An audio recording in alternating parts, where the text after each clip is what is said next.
Alright, तो हमारी जो कैंसर की प्लेलिस्ट सीरीज है जिसमें हमारे सारे कैंसर के सब टॉपिक्स को बड़े ही शॉर्ट पीरियड में कवर अप किया गया है so that NCLEX RN, BSc nursing, government job exam, NORCET nursing officer exam, nursing MCQs, GNM, BSc, post basic BSc and medical surgical के जो स्टूडेंट्स हैं, एमबीबीएस के जो स्टूडेंट हैं, उनको एडवांटेज मिल सके और शॉर्ट पीरियड में उनकी रिवीजन प्लस नॉलेज गेन जो है वो हो सके। सभी तरह के मैक्सिमम जो कैंसर्स हैं वो हमने हमारी प्लेलिस्ट सीरीज में कवर अप किए हैं और इस वीडियो में हमारा जो फोकस है वो एंडोमेट्रियल कैंसर, जो कि 90% फीमेल्स को यहां पे केसेस में जो कैंसर है, यूट्रस का कैंसर है, उसमें 90% यही कैंसर है एंडोमेट्रियम लेयर का। तो जैसे कि हमें पता है यहां पे यूट्रस की एंडोमेट्रियम लेयर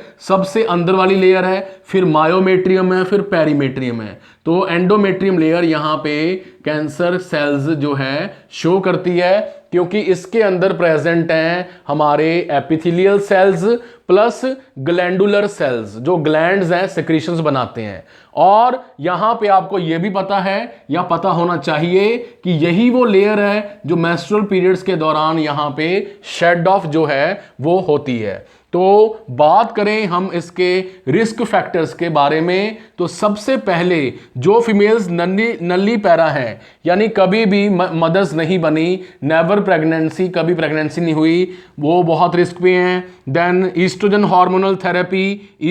हार्मोनल थेरेपी लेने वाली जो फीमेल्स हैं वो बहुत रिस्क पे रहती हैं। और उसके बाद है, जैसे आप देख सकते हैं यहां पे टेमोक्सिफेन ब्रेस्ट कैंसर के लिए ट्रीट करने के लिए यूज की जाने वाली मेडिसिन है टेमोक्सिफेन, जिसको कि यहां पे जो फीमेल यूज करती है उसको एंडोमेट्रियल कैंसर जो है वो यहां पे हो सकता है।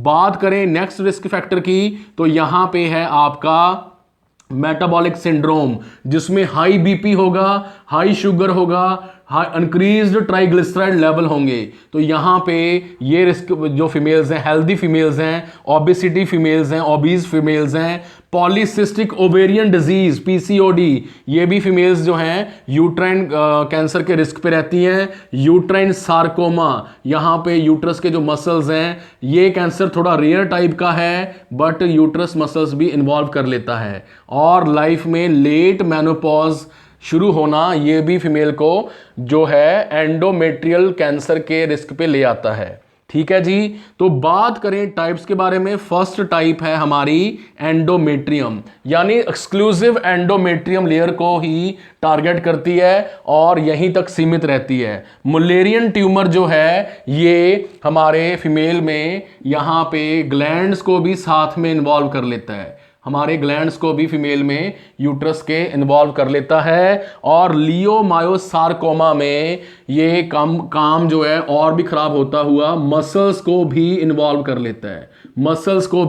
कर लेता है, ठीक है जी। तो आपने यहां पे एनाटॉमी भी याद रखनी है कि यूट्रस की लेंथ इंटरनल कैविटी की 7 सेंटीमीटर, ठीक है, विड्थ कितनी थी यहां पे 3 to 5 सेंटीमीटर। तो इतना सा जो ऑर्गन है इसके अंदर, इसकी दीवारों में एंडोमेट्रियम लेयर है जो कि कैंसर शो कर रही है। तो यहां पे कैंसर शो करने के कारण इसकी कंप्लीट रिमूवल भी कई बार जरूरी जो है हिस्टेरेक्टमी वो हो जाती है, ठीक है जी। तो बात करें यहां पे साइन एंड सिम्टम्स की, तो आप देख सकते हैं vaginal bleeding, vaginal discharge, foul smell जो है वो प्रेजेंट हो सकती है। डायग्नोसिस की बात करें तो पैप स्मीयर टेस्ट जो है यहां पे काफी यूजफुल है। पैप स्मीयर टेस्ट आपने सर्विक्स के कैंसर को चेक करने के लिए भी जो है स्टडी किया हुआ है। डायलाटेशन एंड क्यूरेटेज, यूट्राइन साउंड नाम का इंस्ट्रूमेंट यहां पे वजाइना के थ्रू यूट्रस में डाल के थोड़ा सा पार्ट यहां से ले लिया जाता है और उसको स्टडी किया जाता है। डायलाटेशन एंड क्यूरेटेज, डीएनसी भी इसको बोलते हैं, डी&सी। अल्ट्रासोनोग्राफी भी जो है वो काफी यूजफुल जो है पेशेंट के लिए रहती है। अब हम बात करेंगे रेडिएशन थेरेपी के बारे में। तो रेडिएशन थेरेपी में आपने पढ़ा हुआ है टेलीथेरेपी एंड ब्रेकीथेरेपी। टेलीथेरेपी में लेजर बीम जो है कैंसर सेल्स के ऊपर फोकस की जाती है। ब्रेकीथेरेपी में जो रेडियो एक्टिव एलिमेंट है वो यूट्रस की कैविटी के पास ही रख दिया जाता है, सो दैट ये रेडिएशन छोड़ता हुआ धीरे धीरे इसको क्या करता रहे, ठीक करता रहे। उसी तरह ब्रेकीथेरेपी में यहां पे वजाइना में भी जो रेडियो एक्टिव एलिमेंट है वो रखा जाता है, सो दैट सर्विक्स का कैंसर ठीक हो सके। बाद में इसको पैकेज को निकाल लिया जाता है, सील्ड और अनसील्ड हमने ऑलरेडी पढ़ा हुआ है, ठीक है जी। और कीमोथेरेपी की बात करें तो हमेशा की तरह सिस्प्लेटिन, कार्बोप्लेटिन, विनक्रिस्टिन ड्रग्स जो हैं बहुत बहुत यूजफुल हैं। Hysterectomy, complete removal of the uterus, obvious है इसके साथ फिर जो है फ्लोपियन ट्यूब्स एंड ओवरीज को भी जो है डॉक्टर्स प्रेफर करेंगे यहां पे निकालने के लिए। और साल्फिंजो यहां पे उफ्रेक्टमी, रिमूवल ऑफ ओवरीज, क्योंकि यहां पे कई बार ये यूट्राइन कैंसर जो है, एंडोमेट्रियल कैंसर जो है वो मेटास्टेसिस शो करता हुआ क्या कर रहा है, मेटास्टेसिस शो करता हुआ फ्लोपियन ट्यूब्स को इन्वॉल्व कर लेता है, ओवरीज को इन्वॉल्व कर लेता है। तो दोनों को साथ में रिमूव करने की जो प्रॉब्लम है, रिमूव करने की अल्टरनेटिव है, डॉक्टर के पास कोई बचता नहीं है, फिर दोनों को यहां पे रिमूव कर दिया जाता है। So this was all about our topic endometrial cancer, जिसमें हमने डेफिनेशन, साइन एंड सिम्टम, इसकी प्रिवेलेंस, इसके रिस्क फैक्टर्स और इसके ट्रीटमेंट के बारे में जाना।